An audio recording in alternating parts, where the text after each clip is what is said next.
मेरे प्रिय श्रोताओं, लता का आपको प्यार भरा नमस्कार। वेद प्रकाश शर्मा द्वारा लिखित उपन्यास गूंगा, भाग 5। आगे बढ़ने से पहले आपसे अनुरोध है कि मेरे चैनल को सब्सक्राइब करें, लाइक करें, शेयर करें और बेल आइकन दबाना ना भूलें। धन्यवाद। होठों से चीख लगभग उबली पड़ी। दरवाजे के बीचों बीच करंट वाला खड़ा था। जिनकी मानिंद मुस्कुरा रहा था वह। उसके भद्दे होठों पर मुस्कान देखकर मेरे सारे शरीर में चींटियां सी रेंग गईं। हलक से गुर्राहट निकली। तुम यहाँ वापिस आने की हिम्मत कैसे पड़ गई तुम्हारी? क्यों? वह अंदर कदम रखता हुआ बोला। क्या जिला एवं सत्र न्यायाधीश के बंगले में आदमी एक दिन में 2 बार नहीं आ सकता? इस किस्म की पाबंदी है कोई? तुम पुलिस वाले नहीं हो, फ्रॉडियर हो। बहुत जोर से चीखी थी मैं अभी चखाती हूँ मजा तुम्हें यहाँ घुसाने का। कहने के साथ उसके नजदीक से गुजरती हुई गेट की तरफ लपकी। मंशा वहां खड़े दरबान को बुलाने की थी। जोर जोर से आवाज का पुकारा भी था मैंने उसे, मगर अभी दरवाजे के नजदीक भी नहीं पहुंची थी कि एक बार फिर ठिठक जाना पड़ा। एक साथ करीब 5 पुलिस वालों ने मेरा रास्ता रोक लिया था। उस क्षण जहन में एक ही विचार कौन था, इस बार यह फ्रॉडिया अपने साथियों को भी पुलिस की वर्दी पहना लाया है। किसी बहुत ही गहरे चक्कर में मालूम पड़ता है यह। मैं तेजी से उसकी ओर घूमी। अब भी बड़ी ही जालिम मुस्कान थी उसके होठों पर। इस बार मैं बगैर जरा भी डरे गुर्राई। क्या मतलब है इस हरकत का? मैं जान चुकी हूँ कि तुम। इसका मतलब आपकी बात सिविल लाइन थाना हो चुकी है। मेरा वाक्य काटकर उसने रहस्य मुस्कान के साथ कहा। मेरी नहीं, खुद जज साहब की बात हुई है। और ओ, इसका मतलब वही है, ठीक वही जैसा मैंने सोचा था। मैं कहता चला गया। वह सब किया ही मैंने यह सोचकर था कि यह मेरे सब करते ही आप मोबाइल मारकर जज साहब को यहाँ बुला लेंगे और वे आपकी मुखारबिन से वह सब सुनते ही थाना सिविल लाइन फोन करेंगे। वहां से उन्हें यह सूचना मिलेगी इस थाने पर करंट वाला नाम का कोई इंस्पेक्टर नहीं है। यही हुआ ना? इसके बाद भी तुम्हें कुछ कहना है? मैंने उसे घूरा। हाँ, कहना है। कुछ नहीं, बस कुछ कहना है। बड़े ही लच्छेदार लहजे में बात कर रहा था वह। लेकिन मेरे शुरू होने से पहले अगर जज साहब भी यहाँ पधार जाएं तो बेहतर होगा। एक एक बात को कई कई बार कहने की जहमत से बच जाऊंगा मैं। बहरहाल सुनना तो वे भी यही चाहेंगे। वे यहाँ नहीं है, मैंने सख्त लहजे में कहा। ओह अच्छा, तो वे C50 की तरफ निकल गए हैं। बड़े ही आराम से कह दिया उसने। मैं हैरान रह गई, यह सोचकर कि यह बात उसे कैसे मालूम। और उसने फटाक से कहा, इसका मतलब यहाँ मेरे सोचे हुए से थोड़ा अलग हो गया। मेरे हिसाब से C50 के लिए उन्हें निकलना तो था, मगर जरा देर से। देर करने का इंतजाम मैं करके गया था। लगता है उस झांसे में वे ज्यादा देर नहीं फंसे रहे और यह सोचकर समय से पहले ही निकल गए कि करंट वाला नामक फ्रॉडिया C50 ही गया होगा। इरादा मुझे धर दबोचने का था, मगर करंट वाला को धर दबोचना इतना आसान। अब भी तुम यहाँ से बचकर नहीं निकल सकते। निकलने के लिए आया भी नहीं हूँ मैडम। उसने अपना एक एक शब्द चबाया। बल्कि आपको और आपके पतिदेव को इस बंगले से बाहर निकालने के लिए आया हूँ। अब मैं गीता पर हाथ रखकर सिद्ध कर सकता हूँ कि आप लोग इस बंगले में रहने के लायक नहीं हैं। मुझ पर तुम्हारी इन गीदड़ भपकियों का कोई असर नहीं होगा, मैंने भी दांत भींच कर कहा। इसलिए ना कि आप जान चुकी हैं कि मैं पुलिस इंस्पेक्टर नहीं हूँ। पुलिस लाइन थाने में करंट वाला नाम का कोई इंस्पेक्टर नहीं है। वहां के इंस्पेक्टर का नाम देवेंद्र बालियान है। यही बोल रहा था ना फोन पर? तुम्हें नकली इंस्पेक्टर बनकर मुझे धमकाने की सजा। मुझे खूब दुख है मैडम, वैसा नहीं हो सकेगा जैसा आप सोच रही हैं।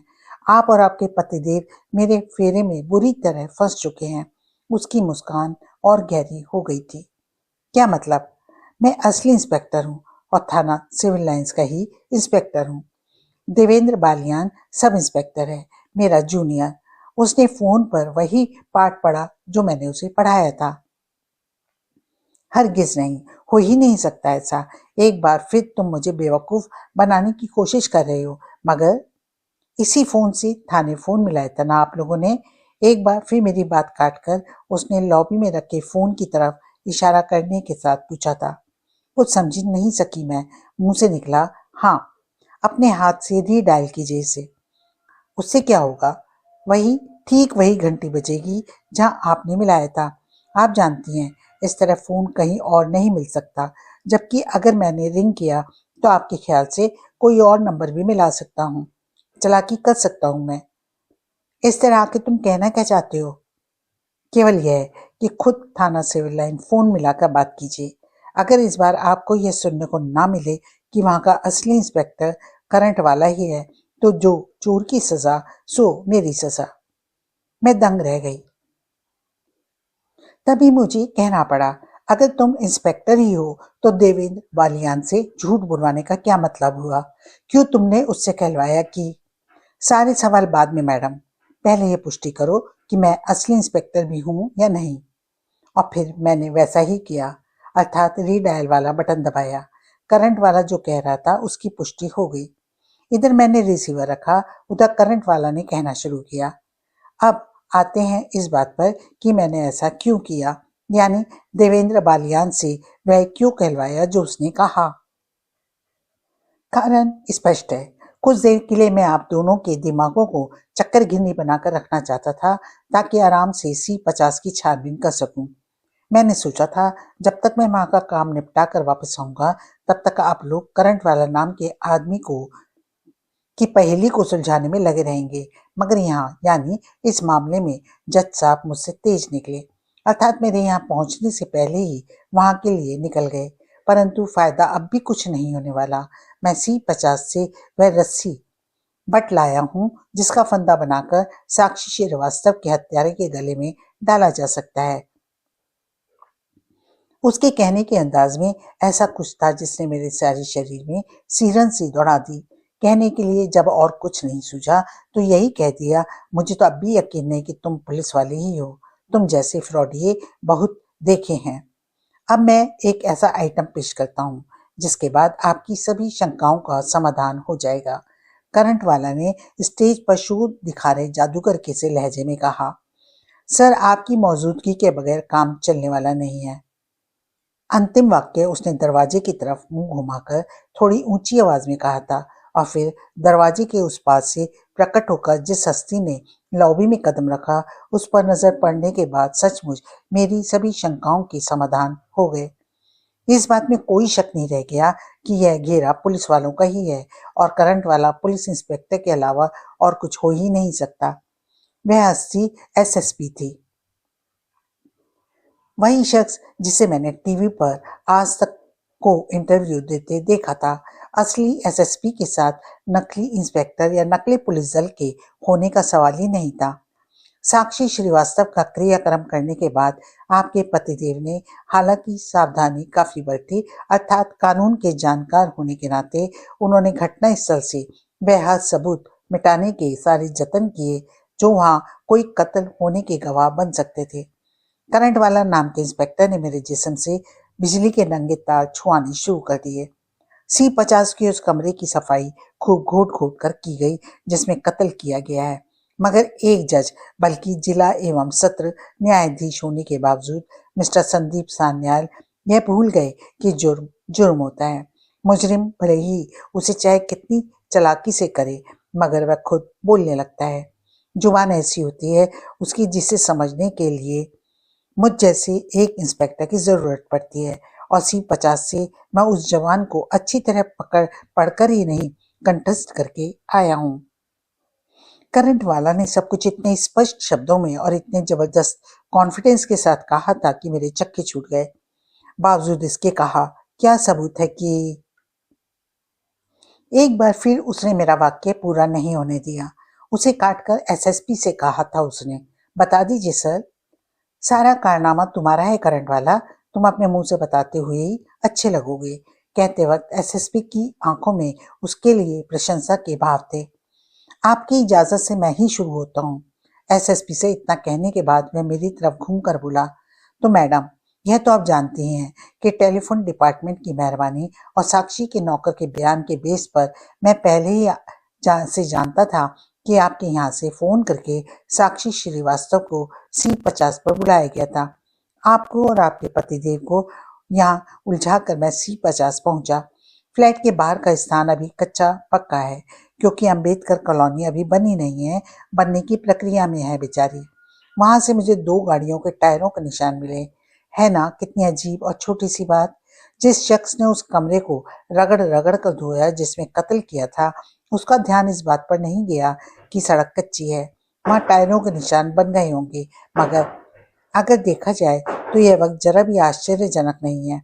जो मुजरिम जरूरत से ज्यादा सावधानी बरतता है, छोटे से छोटे पॉइंट का ख्याल रखता है, उससे हमेशा बड़ी चूक होती है। यहाँ भी वही हुआ। वे टायरों के निशान जज साहब और साक्षी श्रीवास्तव की गाड़ियों के हैं, जो चीख चीख कर बता रहे हैं कि पिछली रात वे वहां मिले थे। मेरा चेहरा ही नहीं, सारा शरीर पसीने से चिपचिपा उठा था। जिस्म का हर मसान नमकीन पानी उबल रहा था, मगर इस बात की जरा भी परवाह किए बगैर वह जालिम कहता चला गया। पॉइंट नंबर 2, बेशक सफाई करने वाले ने सफाई एकदम दुरुस्त तरीके से की है, मगर वह यह भूल गया कि सफाई करने के भी कुछ खास निशान बनते हैं। भला उन निशानों की सफाई कैसे की जा सकती थी? हाँ, उसने यह जरूर सोचा होगा कि इस बात के निशान की वहां सफाई की गई है, कुछ दिन बाद खुद ब खुद साफ हो जाएंगे। यह कल्पना नहीं कर सका होगा कि वह इंस्पेक्टर करंट वाला अगली ही सुबह वहां आ धमकेगा। भला कहाँ की सफाई हुई पाया जाना इस बात का सबूत कैसे माना जा सकता है कि वहां मर्डर ही हुआ है? मैंने उससे जिरह शुरू कर दी। सफाई तो मैंने की थी वहां, इसलिए की थी क्योंकि वह मेरा घर है और बहुत दिन से गंदा पड़ा हुआ था। गंदा घर भला किसे अच्छा लगता है, इसलिए मैंने सोचा। आपने सफाई की, मगर एक ही कमरे की, करंट वाला ने कहा। बाकी सारा घर गंदा का गंदा छोड़ दिया। जरूरी नहीं कि सारा घर एक ही दिन में साफ करके थक लिया जाए। मैं एक दिन में एक कमरा लेती हूँ, यह मेरे काम करने का स्टाइल है। कल बाहरी कमरा किया था, आज अंदर वाला करूंगी, कल तीसरा, परसों चौथा। बस बस, हो गई सारे घर की सफाई। करंट वाला के होठों पर ऐसी मुस्कान थी जैसे वह मेरे प्यास का बचकाना समझ रहा हो। मगर अभी मेरे दिमाग की सफाई नहीं हुई है, इसलिए पेश कर रहा हूँ। Point number 3। कहने के साथ उसने अपनी जेब से एक डायरी निकाली। मेरा दिल धाड़ धाड़ करके बजने लगा। दिमाग में विचार कौन था, अब क्या पेश करने वाला है यह जालिम। आइए इधर आ जाइए जरा, मुझसे कहने के साथ डायरी संभाली वह सेंटर टेबल की तरफ बढ़ गया। टांगे मेरी कांप रही थी, मगर उसे फॉलो करना पड़ा। यह सवाल बार बार मेरे दिमाग में शोर मचा रहा था, क्या है डायरी में और क्या दिखाना चाहता है वह मुझे। और तब जब उसने डायरी खोलकर सेंटर टेबल पर रखी, तब भी कम से कम पहली नजर में मेरी समझ में कुछ ना आया, क्योंकि मेरी आंखों के सामने डायरी के खुले हुए दोनों पेज एकदम खाली थे। बावजूद इसके उसने पूछा, देखा? क्या देखा? कहने के साथ मैंने डायरी से नजर हटाकर उसकी तरफ देखते हुए चकित स्वर में पूछा, क्या दिखाना चाहते हैं आप मुझे? डायरी के पेज तो एकदम खाली हैं। बंदा आपको डायरी के पेज नहीं दिखा रहा मोहतरमा, कुछ और दिखा रहा है। मेरे थोबड़े की तरफ नहीं, डायरी की तरफ देखिए और गौर से देखिए जरा। क्या डायरी के दोनों खाली पेजों के बीच आपको कुछ नजर नहीं आ रहा? बस जब उसने इतना जोर दिया तो मुझे वहां एक बाल नजर आने लगा। मुंह से निकला, कहीं आप इस बाल की बात तो नहीं कर रहे, क्योंकि आपकी आदत बाल की खाल निकालने की है। आपके बच्चे जिए कविता जी, खूब नाम रोशन करें आपका। वो चीज आपको कम से कम नजर तो आई जिसे दिखाने की कोशिश में पसीने छूट गए मेरे। इस बाल को मुझे दिखाकर आप साबित क्या करना चाहते हैं? सस्पेंस की मारी मैं और पूछ भी क्या सकती थी। साक्षी श्रीवास्तव का बाल है ये, मैं जांच कर चुका हूँ।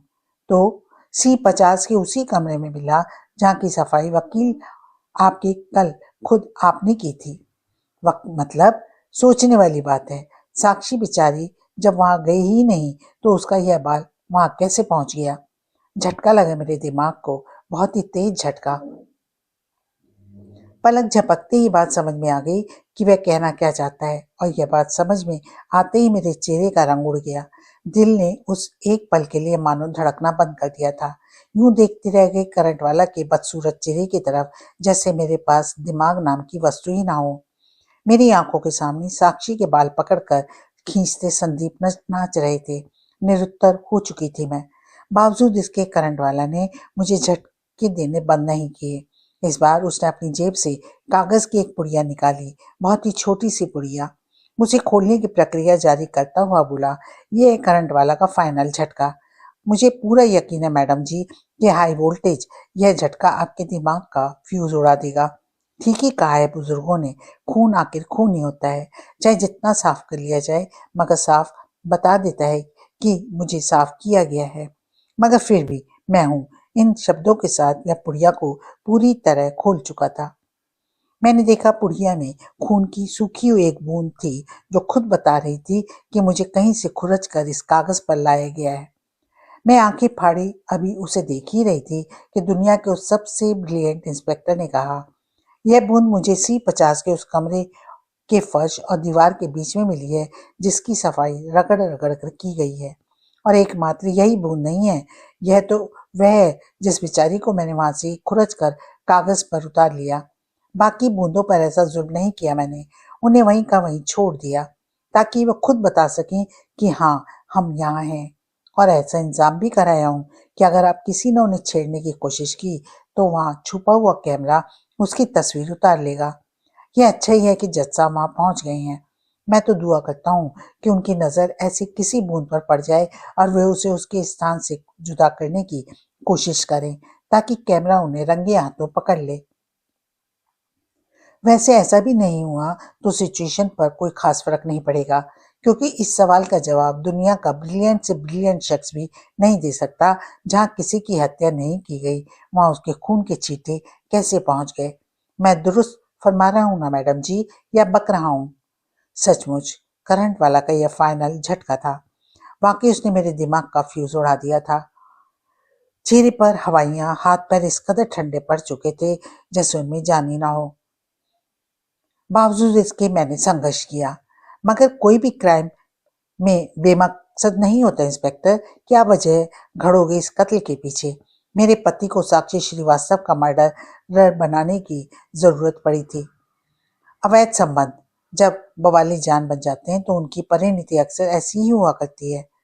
अवैध संबंध? क्या बक रहे हो तुम? मैं चीख पड़ी, और ऐसा जानकर नहीं किया था मैंने।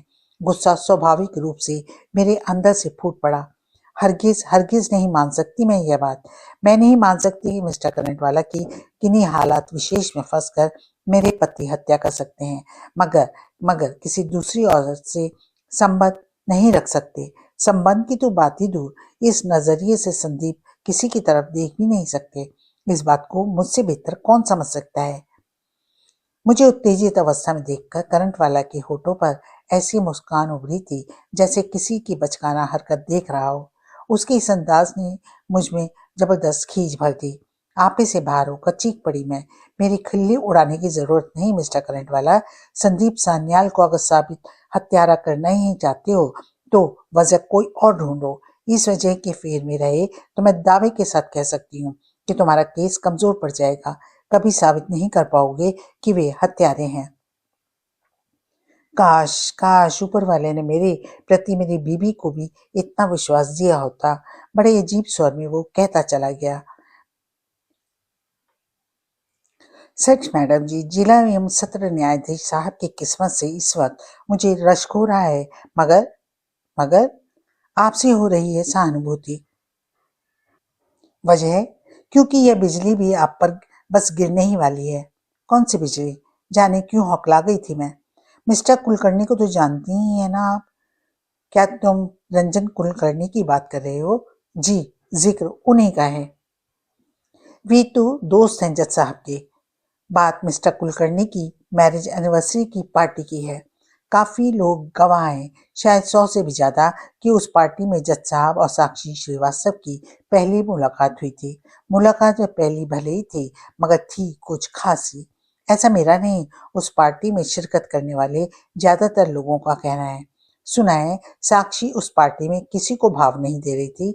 भाव देना शुरू किया तो सिर्फ जज साहब को। और कहते हैं उसके बाद तो दोनों में कुछ ऐसी घुटी कि सारे समय एक दूसरे से ही चिपके रहे। कुछ लोगों ने तो उन्हें पार्टी से जाते भी साथ देखा था। खबरी किस्म के लोग होते हैं ऐसे, और उनका कहना है उस पार्टी से साक्षी श्रीवास्तव अपनी गाड़ी में नहीं बल्कि जज साहब की गाड़ी में उनके साथ गई थी। साक्षी की गाड़ी को उसका ड्राइवर अकेला ले गया था। रूह कांप गई मेरी। करंट वाला ने बातें ही कुछ ऐसी कही थी। सारा विश्वास एक ही झटके में धाराशायी हो गया। कारण थी कुछ बातें। पहली बात, कुलकर्णी की मैरिज एनिवर्सरी की पार्टी में संदीप अकेले गए थे। उन दिनों मैं मायके गई हुई थी। दूसरी बात, संदीप और साक्षी की फोन वार्ता में मेरे मायके जाने का जिक्र आया था। पलक झपकते ही वह फोन वार्ता, उसका एक एक लफ्ज पिघले हुए शीशे की मानिंद मेरे कानों में उतरने लगा। हर लफ्ज केवल एक ही बात कह रहा था, यह कि करंट वाला ही की बातों में दम है। वह अन्य बातों के साथ यह साबित कर देगा कि साक्षी और संदीप के बीच अवैध संबंध थे या नहीं थे, यह बात इस वक्त गौण थी। इस वक्त सबसे महत्वपूर्ण बात यह थी कि संदीप साफ साफ साक्षी के हत्यारे साबित हो रहे थे। एक भी पॉइंट ऐसा नहीं था जिसके बलबूते पर वे निकल पड़ सकते, और मेरे लिए इससे ज्यादा त्रासदी की और भला क्या बात हो सकती थी। उस वक्त मैं पुलिस वालों के बीच खड़ी थर-थर कांप रही थी जब करंट वाला ने कहा, क्या सोचने लगी मैडम जी, लगता है आपको आपका विश्वास भी। इस बार मैं उसका वाक्य काट कर कह उठी, ब्रिलियंट, तो खुद को आप बहुत ज्यादा समझते हैं मिस्टर करंट वाला, मगर असल में बेहद बेहद बेवकूफ हैं। जी, चौंकने की बारी करंट वाला की थी। अचानक आपने मुझे इस तमगे से किस बेस पर नवाज डाला? मिस्टर एसएसपी, मैंने एसएसपी की तरफ पलटकर कहा, आपका ये इंस्पेक्टर खुद को समझता तो है जरूरत से ज्यादा चालाक, मगर असल में है नहीं। आप कहना क्या चाहती हैं? हक बकाया सा वह केवल इतना ही कह पाया। करंट वाला ने कहा था, और मैडम जी अचानक इतनी आक्रामक मुद्रा में कैसे नजर आने लगी आप? कुछ देर पहले तो आपके पीले ढीले हुए पड़े थे। मैं मुस्कुराई, बोली, कुछ देर पहले आपसे सब कुछ छिपाना जो चाहती थी मैं, मतलब, और अब वही सब कुछ बताने का मन बना चुकी हूँ। मैडम जी, हो क्या गया है आपको? मारे हैरत के उस वक्त करंट वाला का बुरा हाल था। आपकी तबीयत तो दुरुस्त है ना? अचानक कोई दौरा वौरा तो नहीं पड़ गया? ऐसी हरकत तो आदमी वैसी ही किसी कंडीशन में। अब मैंने उसकी हालत का भरपूर आनंद लूटने के साथ दृढ़ता पूर्वक कहा, साक्षी की हत्या संदीप ने नहीं की इंस्पेक्टर। और किसने की है? उसने बड़े मजे से पूछा था। मैंने। मेरे दांत भिज गए। मैंने खत्म किया उसे। क्या बात कर रही हैं कविता जी? बुरी तरह चौंक कर एसएसपी ने करंट वाला की तरफ देखा था। जाने क्यों उस वक्त करंट वाला के होठों पर रहस्यमय मुस्कान थी। एसएसपी वापस मेरी तरफ पलटता हुआ बोला, मजाक करने के लिए क्या आपको हम ही लोग मिले थे? मैं मजाक नहीं कर रही एसएसपी महोदय, इस बार मैंने पूरी संजीदगी से कहा। बेशक आपके इंस्पेक्टर ने सभी सूत्र सही पकड़े, मगर रिजल्ट गलत निकाल बैठे। जज साहब तो उस वक्त मेरे द्वारा दी गई नींद की दवा से अंटा गाफिल हुए अपने बिस्तर पर पड़े थे।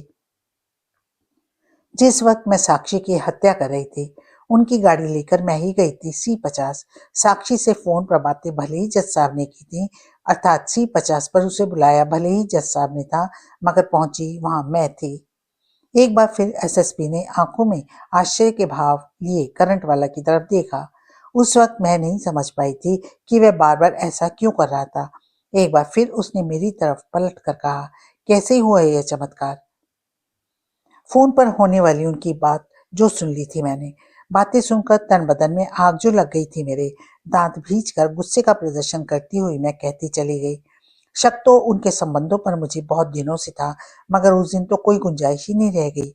मैंने उसी वक्त फैसला कर लिया था, साक्षी नाम के कलंक को मिटाकर ही दम लूंगी। सारा काम पूरा प्लान बनाकर किया। रात के वक्त जज साहब को दूध पीने की आदत है। मैंने उनके दूध में नींद की दवा मिला दी। उसके असर ने उन्हें गहरी नींद सुला दिया।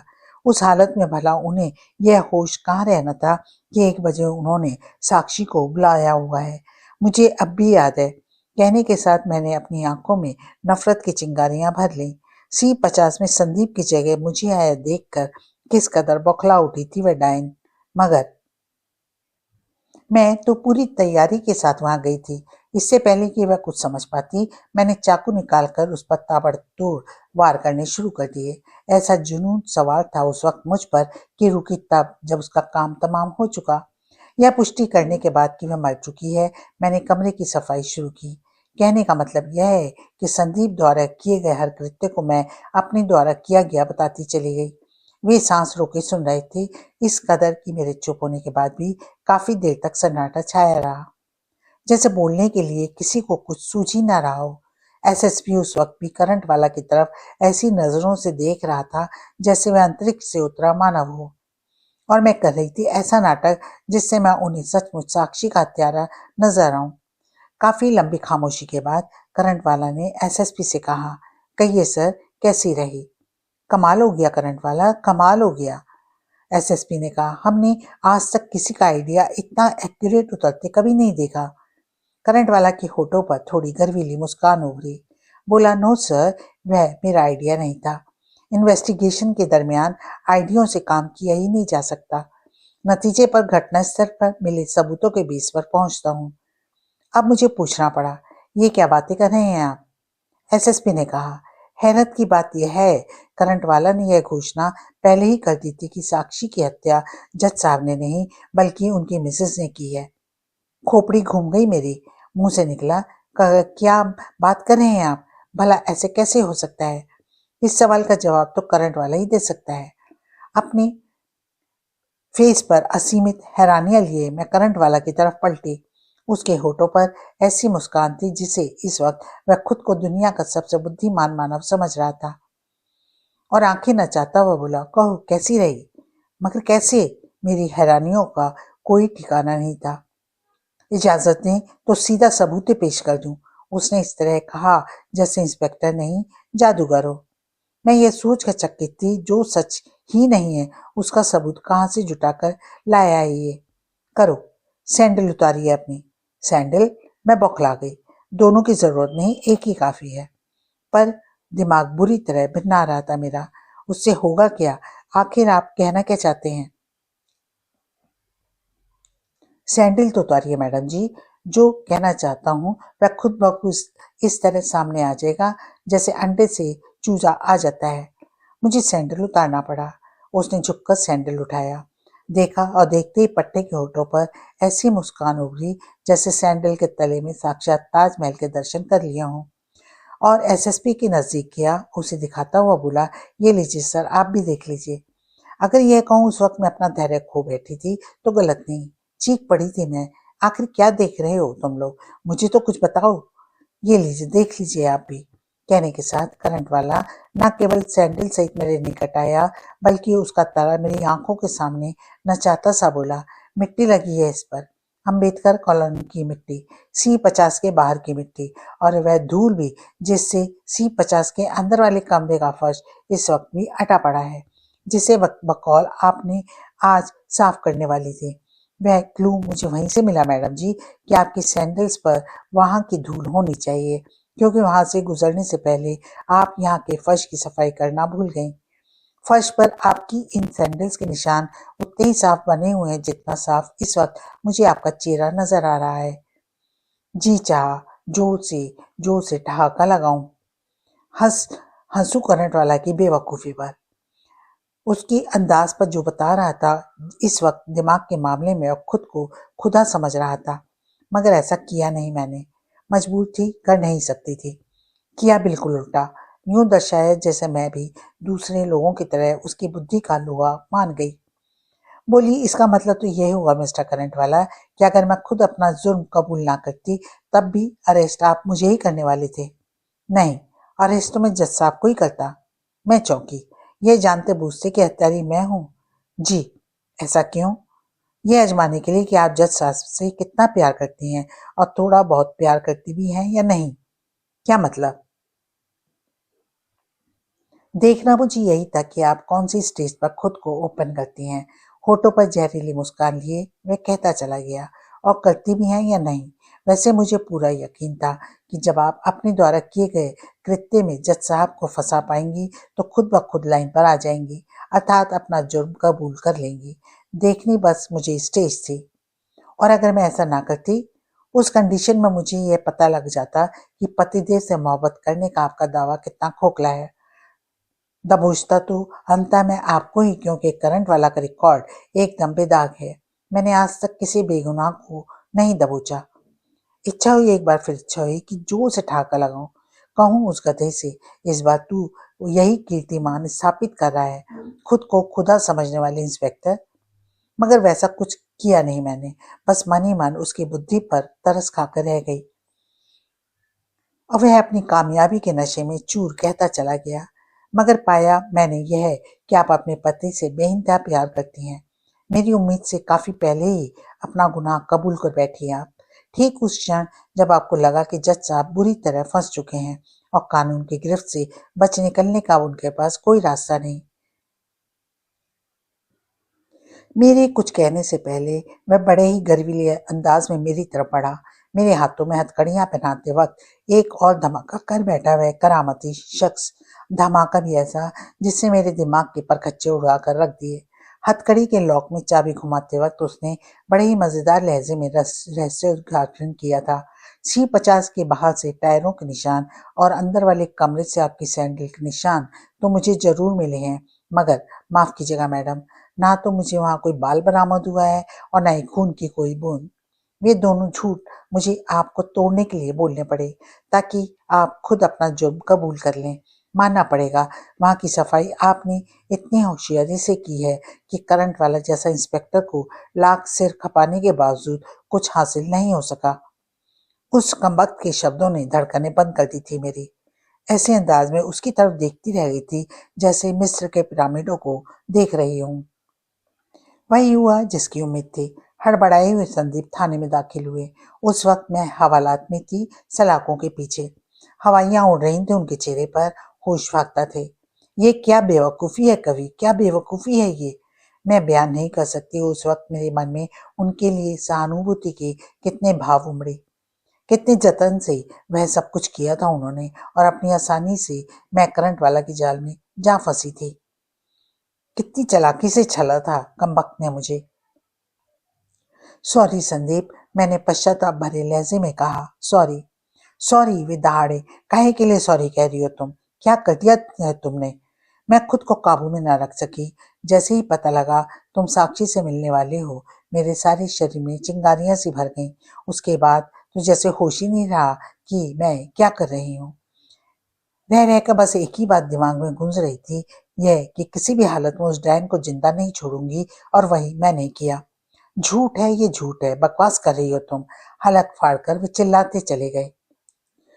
क्यों, आखिर क्यों वे झूठा इल्जाम अपने सिर पर ले रही हो? इस बार मैंने कुछ नहीं कहा, केवल देखती रही उनकी तरफ। यकीनन मेरी आंखों में उस वक्त उनके सवाल का जवाब होगा, अर्थात वे आंखें कह रही होंगी, तुम जानते हो संदीप कि मैंने साक्षी की हत्या करनी क्यों कबूल की है। बावजूद इसके ये कहते चले गए, कह दो कवि कि यह झूठ है, तुमने साक्षी की हत्या नहीं की। नहीं संदीप, आप कुछ भी कहने सुनने से कोई फायदा नहीं। मैं पुलिस के सामने कबूल कर चुकी हूँ। तुम C50 में साक्षी से मिलने वाली हो, यह बात मुझे पता लग गई थी। क्या बात कर रही हो तुम? उनके हलक से चीख निकल गई। नींद की दवा तुमने मुझे दी थी? हाँ, मैंने तुम्हारे दूध में। नहीं, ये झूठ है। हलक फाड़कर वे केवल इतना ही कह सकी और आवाज इस तरह घुट गई जैसे किसी ने उनकी गर्दन दबा ली हो। चेहरे पर परम आश्चर्य के भाव थे। मेरी तरफ इस तरह देखते रह गए थे वे, जैसे साक्षात राजधानी एक्सप्रेस को मेरे चेहरे से गुजरते देख रहे हों। मैं समझ गई कि वे समझ चुके हैं कि मैं उनके कृत्य के बारे में सब कुछ जानती हूँ, मगर कैसे? अब एकमात्र यही सवाल उनकी उलझन का कारण था, और मेरी आंखों में झांकते हुए पूछ बैठे, कैसे? यह सब तुम कैसे जानती हो कवि? जब सब कुछ किया ही मैंने है तो जानती क्यों नहीं? उनकी आंखों से आंखें मिलाए मैंने पूरी दृढ़ता के साथ शांत स्वर में कहा, मुझे माफ कर देना संदीप। नहीं, यह नहीं हो सकता। तुम यूं मेरे किए की सजा नहीं पा सकती। दांत भींच कर वे बोले, मुझे नहीं मालूम कि तुम यह बात कैसे जानती हो, मगर मैं जान चुका हूँ कवि। तुम्हें सब कुछ पता लग चुका है और अब तुम जानबूझकर खुद को फंसा रही हो, और मैं ऐसा नहीं होने दूंगा। देख लीजिए एसएसपी साहब, मैंने संदीप के पीछे खड़े एसएसपी की तरफ देखते हुए कहा, मैंने कहा था ना कि यहाँ आते ही वे यही सब कहेंगे। संदीप बौखलाकर घूमे। उनके पीछे एसएसपी नहीं, करंट वाला भी खड़ा था। उन्हें अपने इतने नजदीक देखकर संदीप हड़बड़ाहट सी सवार हो गई। भावनाओं की ज्यादती के कारण उस वक्त उनका चेहरा लाल सुर्ख हुआ पड़ा था। इससे पहले कि वो कुछ कहते, मैं बोली, ये मुझसे प्यार ही इतना करते हैं कि इन्हें करना ही वह था जो कर रहे हैं। मेरे शब्द सुनते हुए एक बार फिर फिरनी की तरह मेरी तरफ घूमे। मारे हैरानियों के उस वक्त उनका बुरा हाल था। मुंह से शब्द फिसलते चले गए। ये क्या बेवकूफी है कवि, क्या बेवकूफी है ये। फिर वे एसएसपी महोदय, साक्षी की हत्या मैंने की है। यह मुझे बचाने के लिए इल्जाम अपने सिर ले रही है। रात को दूध पीने की आदत इसे है। बेहोशी की दवा हमने मिलाई थी इसके दूध में। हमने किया है साक्षी का मर्डर। कमाल हो गया भैया, कमाल हो गया, करंट वाला कह उठा। कहाँ तो हम हत्यारों की तलाश में गली गली मारे मारे फिरते हैं, कहाँ एक ही मर्डर के दो दो हत्यारे हाथ लग गए। बेचैन हुए जा रहे हैं बेचारे फांसी पर झूलने के लिए। भगवान ऐसे मर्डर रोज कराए और थोक में कराए ताकि करंट वाला को थोक में गुड वर्क करने के मौके मिले। समझने की कोशिश करो इंस्पेक्टर, जिस शख्स ने हत्या के इल्जाम से बचने के लिए पिछली रात इतने जतन किए थे, वह शख्स इस वक्त खुद को हत्यारा साबित करने के लिए मरा जा रहा था। यह मेरे प्रति संदीप का प्यार था। उसी प्यार की खातिर वे कहते गए, औरतें भावुक होती हैं, बेवकूफ होती हैं। वैसी ही बेवकूफी इस वक्त कविता कर रही है। काश मेरी बीवी भी बेवकूफ होती, करंट वाला ने बोला। संदीप समझ नहीं पाए कि वह क्या कहना चाहता है। इस बात का क्या मतलब हुआ इंस्पेक्टर? मेरी बातों को फेर में पड़ने की कोशिश मत कीजिए जज साहब। हत्या अगर आप ही ने की है तो इस बात को साबित करने के फेर में पड़िए कि हत्यारे आप ही हैं। क्या मतलब? वे बुरी तरह बौखला गए। जज हैं आप तो जरूर जानते होंगे, कानून किसी के कहने मात्र से किसी को किसी का हत्यारा नहीं मान लेता। साबुत कीजिए, क्या आपके पास कोई सबूत है जिससे आप खुद को साक्षी का हत्यारा? कौन सा सबूत तुम्हारे पास जिससे कविता साक्षी श्रीवास्तव की हत्यारी साबित होती हो? सबूत, काफी ठोस सबूत है। क्या सबूत है? उस पर बहस बाद में करेंगे। फिलहाल हमारे सामने समस्या यह पता लगाने की है कि सच कौन बोल रहा है, आप या आपकी धर्मपत्नी। सच यह है कि हमने कविता को बेहोश कर दिया था। फिर ये मोहतरमा C50 कैसे पहुंच गई? हो ही नहीं सकता ऐसा, संदीप ने दावे के साथ कहा। उस वक्त तो यह बेहोशी की अवस्था में अपने। हमारे पास सबूत है जज साहब, इनकी सैंडल्स के निशान वहां से बरामद हुए। वहां की धूल सनी सैंडल्स इस वक्त भी हमारे मालखाने की शोभा बना रहे हैं। आश्चर्य से आंखें फाड़े संदीप उसकी तरफ देखते रहे। कुछ बोलते ना बना पड़ा। हक बकाए हुए से थे वे, जबकि उनके दिमाग पर सवार करंट वाला कहता चला गया। इससे साबित होता है कि सच कविता जी बोल रही हैं। अगर आपको ये साबित करना है कि आप उस वक्त सोए हुए नहीं थे बल्कि साक्षी का मर्डर कर रहे थे, तो कम से कम यह तो साबित करना ही होगा कि आप उस वक्त C50 में थे। क्या आप ऐसा कर सकते हैं? बंगले झांकने लगे संदीप। हक बकाई हुई अवस्था में वे मुझे देख रहे थे, कभी एसएसपी और करंट वाला को। बेबसी के भाव उनके चेहरे पर स्पष्ट दिख रहे थे।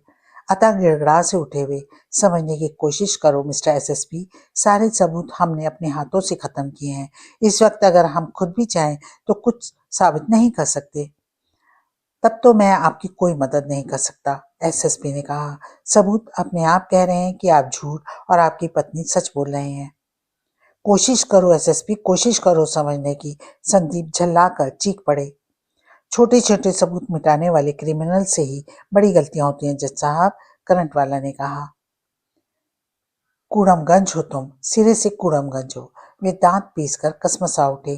खुद को दुनिया का सबसे ज्यादा समझदार बेवकूफ इंस्पेक्टर समझते हो। अगर तुम में थोड़ी भी समझ होती तो हरगिज वह बेवकूफी ना करती होती जो इस वक्त कर रहे हो। होता है, व्यंग्यात्मक मुस्कान के साथ करंट वाला ने कहा। जब आदमी अपनी बात साबित नहीं कर पाता तो हर आदमी के साथ ऐसा ही होता है। आपकी जगह मैं भी होता तो इसी तरह भन्नाता। उनकी तरफ से निराश होकर संदीप अचानक मेरी तरफ पलटे और मुझे समझाने वाले अंदाज में कहते गए, बेवकूफी मत करो, कोशिश करो समझने की। सब कुछ जानने के बावजूद ये मेरा कुछ नहीं बिगाड़ सकते, कोई साबित नहीं कर सकता कि हत्या मैंने की है। कोई सबूत नहीं इनके पास। जब मेरे ही पास नहीं है तो इनके पास क्या होगा? सच्चाई बता दो इन्हें, कह दो साक्षी की हत्या तुमने नहीं की। प्लीज कवि, प्लीज। उस क्षण मैं बता नहीं सकती संदीप पर कितना तरस आया था मुझे। वाकई मैं बेवजह इन्हें बचाने के जुनून में फंसी जा रही हूँ।